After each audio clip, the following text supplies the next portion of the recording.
So in order to increase your chances of making the cut, I want to give you 3 pieces of advice based off my life experience. The first bit of advice is to embrace naive optimism. What do I mean by naive optimism? Naive optimism means it's easier to be optimistic about your future when you're sort of naive about what lies ahead, when you don't know what you don't know. As an example, think back on the first week at MIT, how naive you were about the number of all-nighters and cans of Red Bull that would be required to be sitting where you are right now. In fact, you guys drank so much caffeine, I'm surprised you're even sitting at all. If you truly understood what would be required, that discouragement might have prevented you from even starting. Sometimes it's an advantage not to be the expert with all the experience. There's no reputational risk, so it's easier to try new things and approach them from a fresh, first principles approach. Naive optimism can also help when faced with a big life decision, when you feel like you want to know the results before you decide, but the true outcome is simply unknowable. Naive optimism means you have the irrational confidence of a child learning to walk, or a mom learning to TikTok. And you pick what you think is the best path and just move forward, knowing there's more than one trail that leads to the top of Mount Fuji. It's okay that you don't know exactly what you want to be doing 20 years from now or what you want to have accomplished. And by the way, even if you do know, it doesn't matter because you're wrong. Anyone who tells you they knew they'd be where they're at 20 years ago is either lying or delusional or a time traveler or Pat Sajak. Life is like trying to cross a big flowing river with lots of rocks and boulders strewn about. If you want to cross the river, you have to start on the bank and look at the first several rocks in front of you. You can wiggle them with your toe and sort of scan a few boulders out, but at some point you've just got to pick one and jump because the river is dynamic and always changing. If the first rock in this metaphor is a hobby, let curiosity and passion guide your initial step. If the first rock represents your professional career, take curiosity and passion into account, but you should also weigh what you're good at and what the world needs, even if the world might not know they need it yet.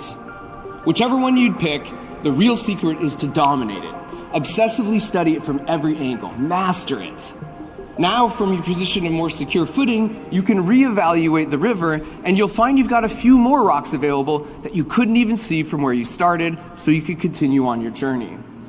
Instead of putting the pressure on myself to create some master life plan, this attitude of naive optimism combined with dedication, enthusiasm, and the willingness to jump from my current safe rock to the next is what I feel has led me from college to NASA to YouTube, to eventually landing on this rock of giving the commencement speech at MI-T.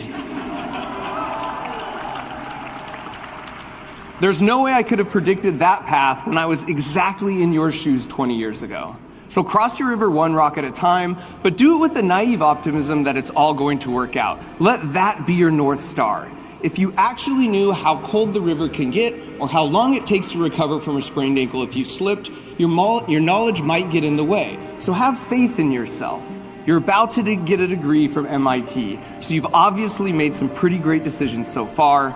So embrace your inexperience and keep taking leaps forward. And apologies to all the civil engineering majors who have been grumbling, sitting there, saying, if he wants to cross this river so bad, why does he just build a suspension bridge? Because it's my metaphor, all right? Back off. And now for some real talk. You're gonna take that leap of faith, land on a rock, and only then realize it's not as stable as your foot wiggle had predicted, and you're gonna fall into the river sometimes. That leads to my second of 3 pieces of advice to maximize your chance of positively impacting the world and making the video cut, which is to frame your failures.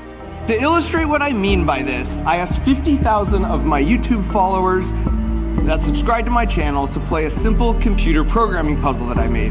But what they didn't know is that I had served up two slightly different versions of the puzzle. In one, if you failed the puzzle, you didn't lose any of your starting 200 points and you were prompted to try again. Whereas in the other, if you didn't succeed, you were also prompted to try again, but I said I was taking away 5 of those starting 200 points. That was the only difference. And even though they were no value in the real world, no one will ever see these completely fake, meaningless internet points. Those who didn't lose those points attempted to solve the puzzle 2.5 times more and saw success 16% more of the time. And because 50,000 people took the test, those results are super statistically significant. Basically, those who didn't frame losing in a negative light, stuck with it for longer, saw more success, and learned more. And I think a great example of this in real life is video games. When Super Mario Bros. First came out, my friends and I became obsessed with making it to the castle and rescuing Princess Peach from the evil Bowser. We'd get to school and ask each other, dude, what level did you make it to? Did you pass the game? We never asked each other for details on all the different ways we might have died. This was before Call of Duty.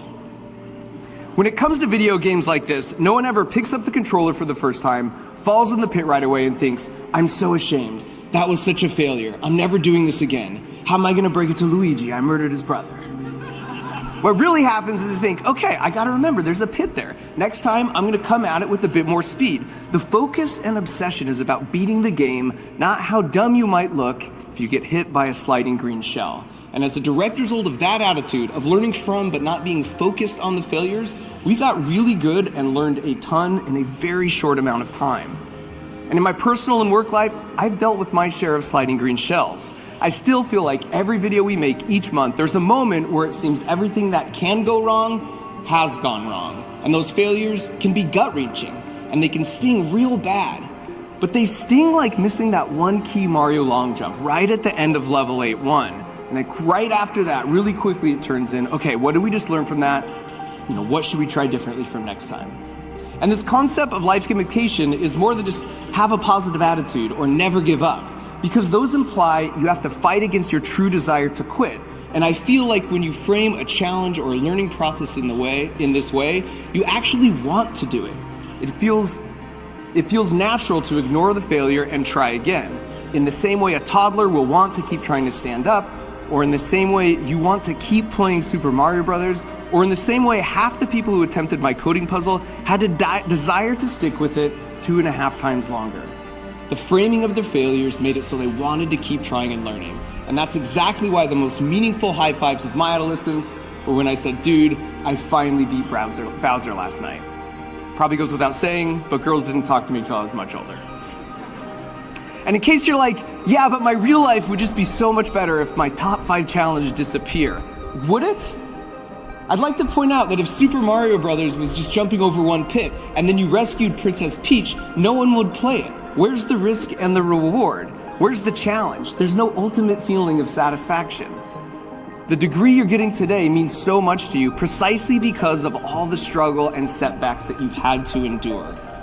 So if you want to cross the river of life, you're gonna get wet, you're gonna have to backtrack, and that's not a bug, that's a feature. Frame those failures and slips like a video game, and not only will you learn more and do it faster, but it will make all the successful jumps along the way that much sweeter. All right, now I've got some good news, which is that you're not crossing the river alone. For my third and final bit of advice is to foster your relationships. A sad truth about getting older is life gets busier and busier, and it gets harder and harder to make really close friends like you did here at school. And this isn't great, because we evolved to be social, cooperative creatures, right? Like 50,000 years ago, conditions were much harsher. So those who were more inclined to cooperate with their fellow humans were also much more likely to succeed and pass on those cooperation genes. So we've inherited these brains designed for social interaction, and we are hardwired to cooperate with other people. And look, I don't blame you if you want to cast aside advice from a guy who makes a living trying to outwit squirrels, but I wouldn't recommend doing that to 6 million years of evolutionary programming. Because in today's society, it's really convenient just to isolate yourself. You can attend the board meeting from your kitchen, table, you can order food in the shower, you can bank on the toilet, you can even look for a new apartment without leaving your apartment.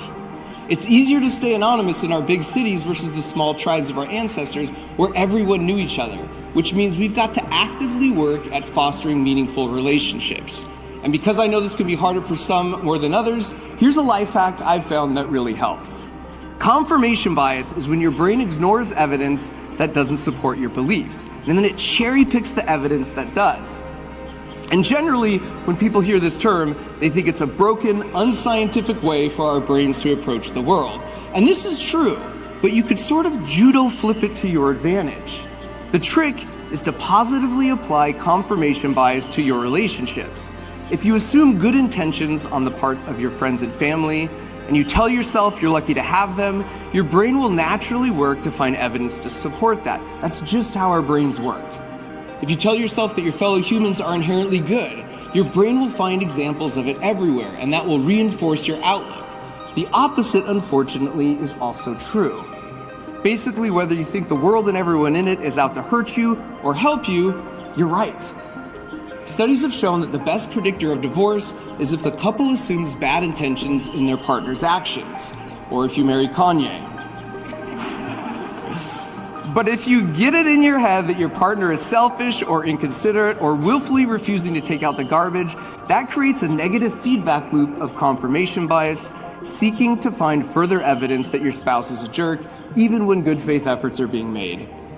And this hack works not just for spouses, friends, and family, but even total strangers who might infuriate you. And look, I agree with you, they're wrong. But don't forget, as George Carlin pointed out, anyone who's driving slower than you is an idiot, and anyone driving faster than you is a maniac. Fostering your relationship closes out my list of 3 bits of advice because that may be where your impact is the greatest.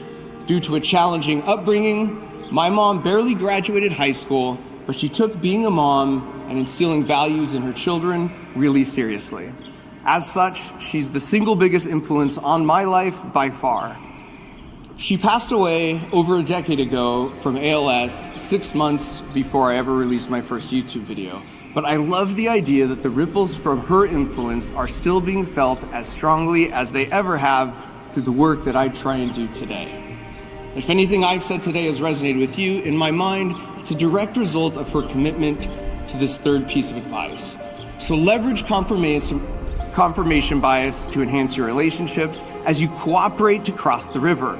Train your brain to assume good intentions and try to remember if someone cuts you off on the freeway, maybe they're not out to get you, maybe they just have diarrhea. For piece of advice number 4, engage in occasional playful anarchy.